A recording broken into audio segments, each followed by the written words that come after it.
vitum við hvernig átt. Og við vitum líka að dulargervi hans eru fleiri en okkur getur óður. Fyrsta blekkingarsetningin sem var sögð hér á jörðu hljómaði einhvern veginn svona. Þá sagði höggormurinn við konuna: vissulega munu þið ekki deyja, en Guð veit að jafnskjótt sem þið etið af honum, það er ávextinum af trénu sem þeim var boðið að eta ekki af, munu augu ykkar uppljúkast og þið munuð verða eins og Guð og vita skyn góðs og ills. Þessi sami óvinur var búinn að reka beittan áráður á himnum og sannfæra þriðjung að Guð væri ekki réttlátur.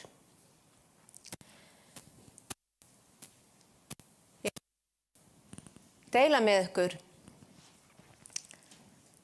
sögu úr eigin reynslu og eigin lífi.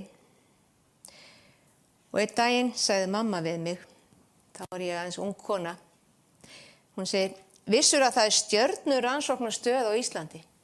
Mér fannst það vægast sagt spennandi tilhugsun, stjörnurannsóknarstöð. Ég var rétt rúmlega 20 og virkilega forvitin alls konar. Ég ólst líka upp við bækur miðla og allt sem taldist dulrænt var spennandi og gerði kröfur nánari athugun. Ég ók á forvitnina. Ábyggilega kannist þið við þetta. Það að við erum alltaf að skoða og leita og spyrja. En mamma las ekki Biblíuna. Henni fannst hún alltaf flókin og ég heyrði hana segja eitt sinn opinberunarbókina að hún væri teygjanleg.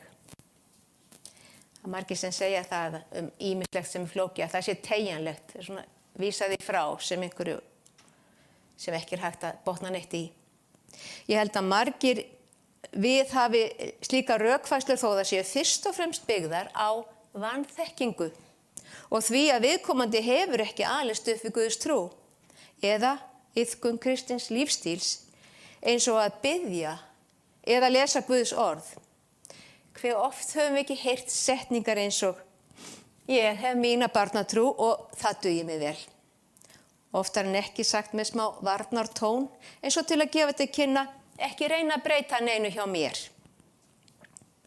En kæru vinir, barnatrú er fyrir börn, er það ekki? Páll postuli sagði í 13. kafla Kórinthubréfsins: já, þegar ég var barn talaði ég eins og barn, hugsaði eins og barn og ályktaði eins og barn. En þegar ég var orðin fulltíða maður, lagði ég niður barnaskapinn. Nú sjáum við svo sem í skuggsjá í ráðgátu, en þá munum við sjá augliti til auglitis. Nú er þekking mín í molum, en þá mun ég gjörþekkja eins og ég er sjálfur gjörþekktur orðinn. En nú varir trú, von og kærleikur, þetta þrennt, en þeirra er kærleikurinn mestur. Og okkur er bent á í orðskviðum Salómons að hafna ekki sannindum. Þér óreindu, lærið hyggindi og þér heimskingjar, lærið skynsemi. Hlýðið á, því að ég tala það sem göfulegt er og varir mínar tjá það sem rétt er. Því að sannleika mælir gómur minn og guðleysi er viðbjóður vörum mínum. Einlæg eru öll orð munns míns. Öll eru þau einföld þeim sem skilning hefur og blátt fyrir þann sem hlotið hefur þekkingu. Takið á móti augun minni, fremur en á móti silfri og fræðslu, fremur en úrvalsgulli, því að viska er betri en perlur og einhver dýrgripir jafnast á við hana. Biblíu þekking mjög takmörkuð á æskuheimili mínu.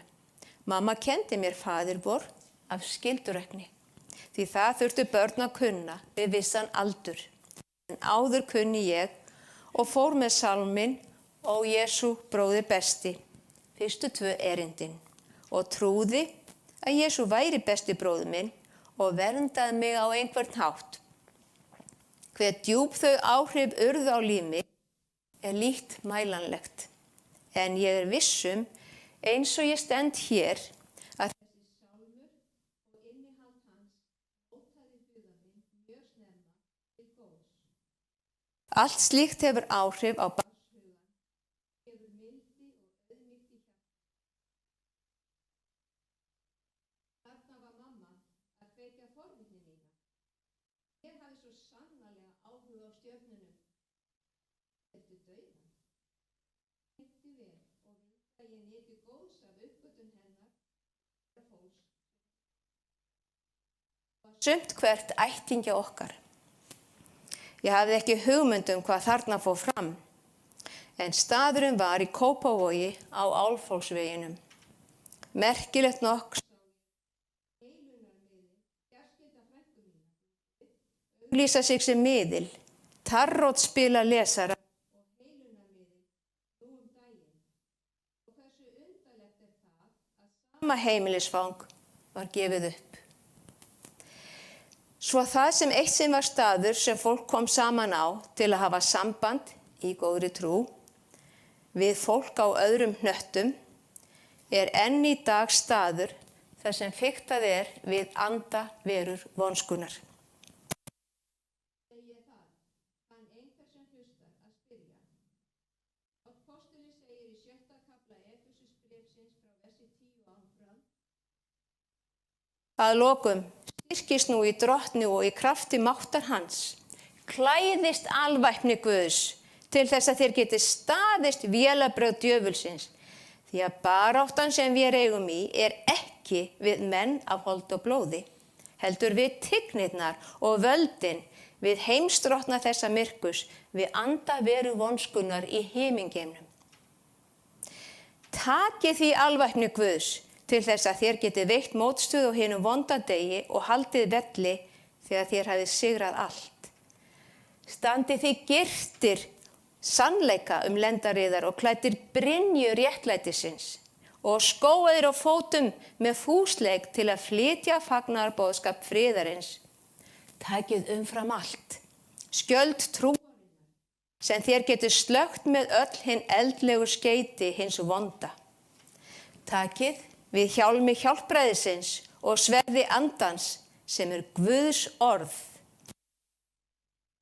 Bæn og beiðni og biðjið á hverri tíð í anda.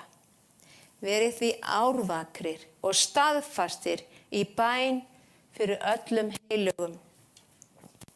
Tvívegis nefnir Páll og minnir okkur á að klæðast og taka alvæpni Guðs okkur til verndar. Hvaða vopn?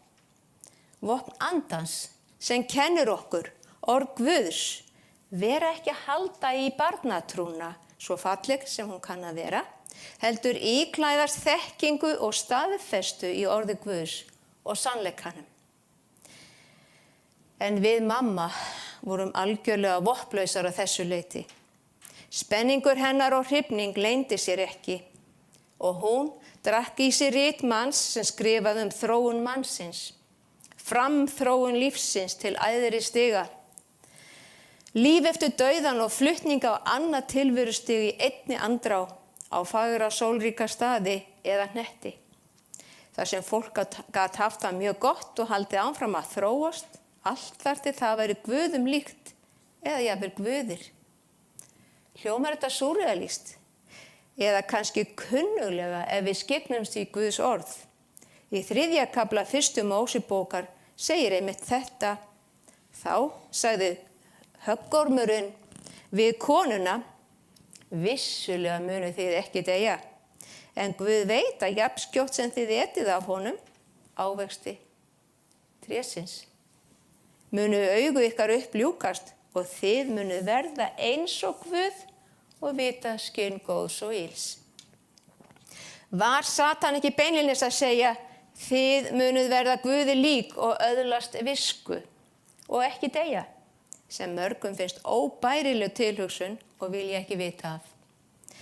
Eins og að halda að köld gröfin sé staður sem fólk upplifi eftir dauðan og þar að leiðandi sé óþolandi að hugsa sér að þar sofi hinn látni dauðasvefni, þar til upprisu deginum kemur, áhyggjulaus og ekki vitandi tíman í rúm, Gröfin hélt ekki Jesú, mínum besta bróður.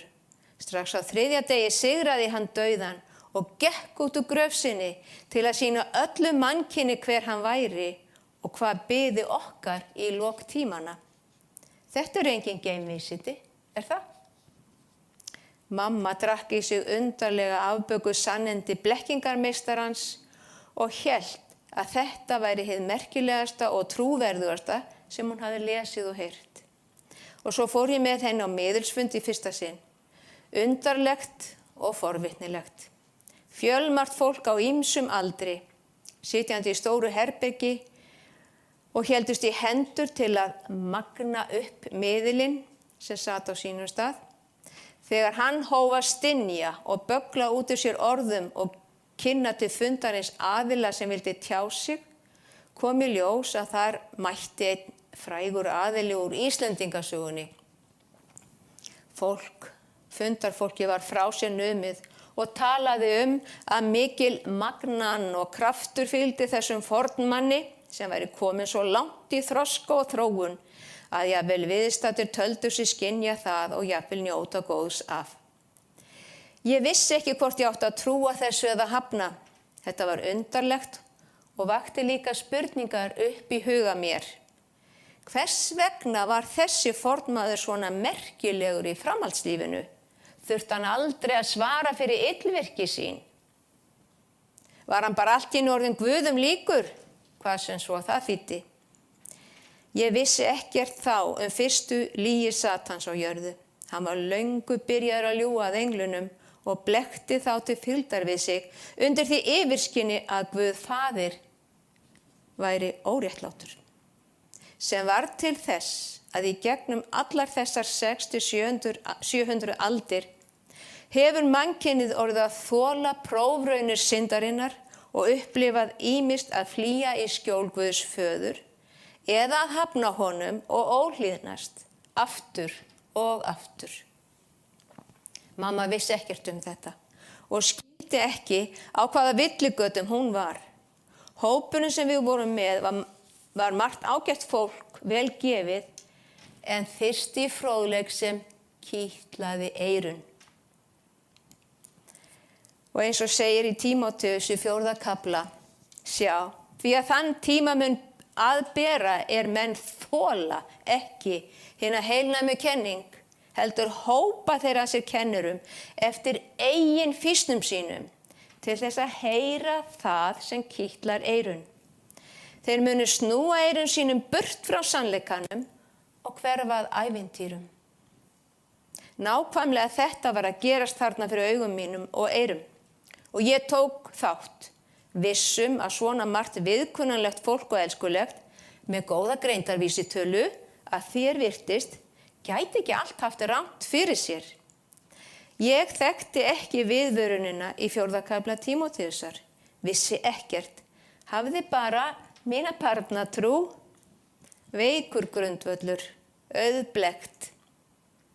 Eftir nokkuð tíma og mikinn áhuga á að verða virk, voru margir sannfærðir að ég væri gott efni í miðil. Til að gera langa sögu stutta var ég miðill tíma og margt undarlegt og að því virðist einhvers konar sönnun á lífi eftir dauðan átti sér stað aftur og aftur við mismunandi aðstæður á fámennum fundi með örfáum eða bara jafnvel 1-2 einstaklingum sem sóttust eftir að komast í samband við látin ættingja eða einhvern. Ég vissi ekkert anda verur vonskunar. En Jesús bróðir minn besti hafði ekki gefist upp á mér. Ýmislegt var til þess að ég dró mig í hlé frá þessari vegferð. Guði sé lof. Ég sá síðir að ekki passaði allt sem ég batt vonir og trú við. Svo ég hætti einfaldlega og lokaði á allt. Það bil 14 árum síðar kynntist ég aðvent boðskapnum og hóf að lesa Biblíuna sem bók sem ætti erindi við mig. Og ég enn að lesa og aldrei búin. Mamma blessunin sagði við mig að Jesús hafi verið einn mesti miðill sem uppi hafi verið. Þessi lygaboðskapur gengur víða enn þann dag í dag og er vinsæl fullyrðing margra. Það er eins og lygin sem að æðstuprestarnir borguðu varðmönnunum fyrir að segja að postularnir hefðu komið og stólið líkama Krists. Lygin á sér víða rætur. Hve dapurlegt. Ég reyndi á síðari árum að kynna Jesú og boðskap Biblíunnar og sannleikann dauðan fyrir mömmu. Hún vildi ekki mótmæla mér hástöfum, hún tók á móti allavega sumu.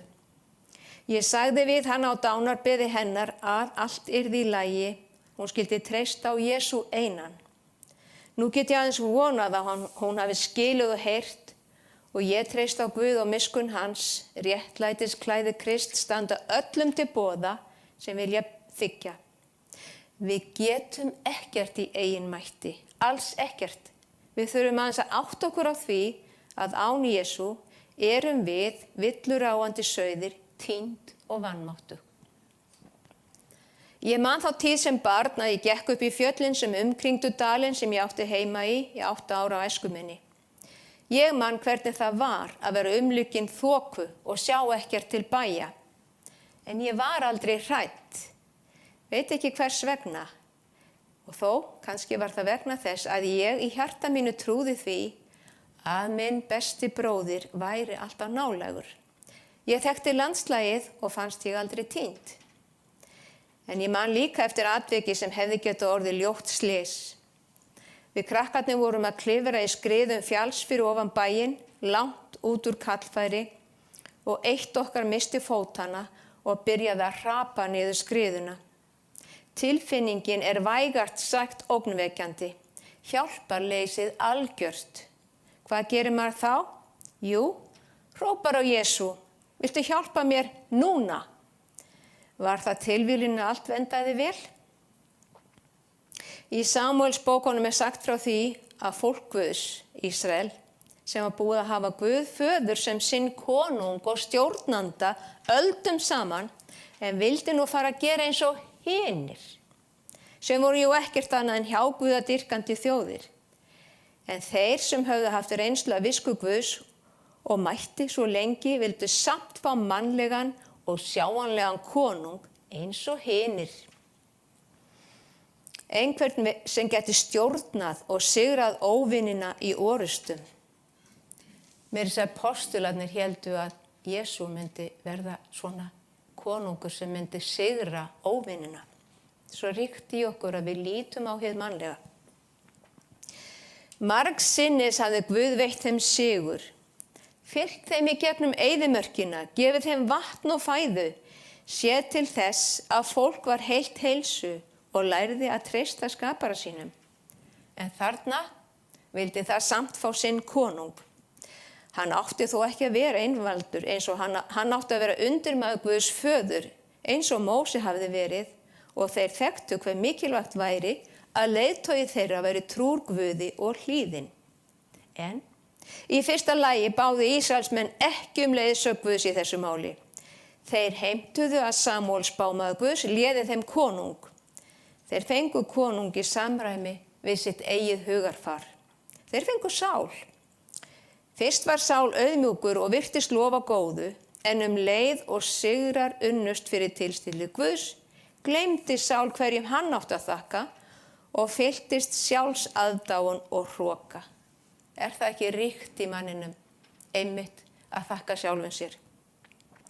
Satan tókst að komast inn í hjarta hans og snúa honum gegn Guði, hvað eftir annað, fylla hann mótþróa og lygum.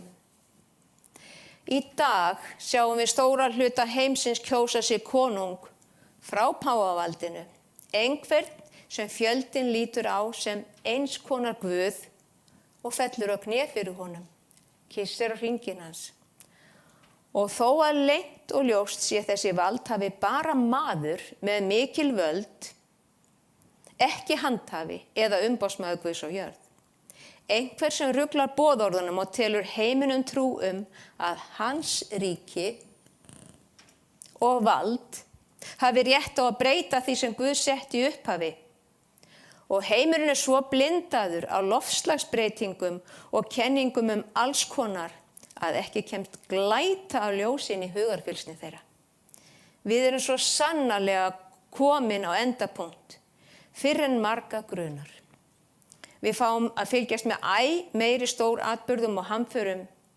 Við vitum ekki fyrr en að Jesú kemur, mörgum að óvörum, en vonandi ekki okkur, sem höfum fengið að smakka á sannleiksorði hans og dýrmætum sannindum frá anda spádómsins. Biðjum Guð regnið og úthellingu andans. Biðjum Guð að gefa okkur innblástur og kjark til að vinna verkin okkar sem okkur ætlað, breiða út boðskap sem bjargar og upplýsir. Þeir sem eru í heiminum munu eiga erfitt með að taka á móti. Við verðum að biðja og biðja fyrir þeim. Ég hef persónulega reynslu af því að sjá breytingar á ástvini sem ég hef beðið fyrir lengi. Það gleði og þakklæti að fá að upplifa bænheyrslu Guðs og sjá einhvern þér nákominn meðtaka sannleikann og treysta Jesú og endurkomu hans. Sumt tekur langan tíma, en Guð afstæður í tíma miðað við okkur. En hann þekkir tíman og veit daginn sem hann tekur til óspilltra mála og hreinsar til.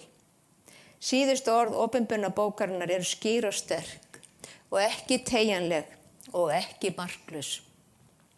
Ég votta fyrir hverjum þeim manni sem heyrir spádómsorð þessara bókar að leggi nokkur við þau, mun Guð á hann leggja þær plágur sem ritað í þessari bók og taki nokkur burt, nokkuð af orðum spádómsbókar þessarar.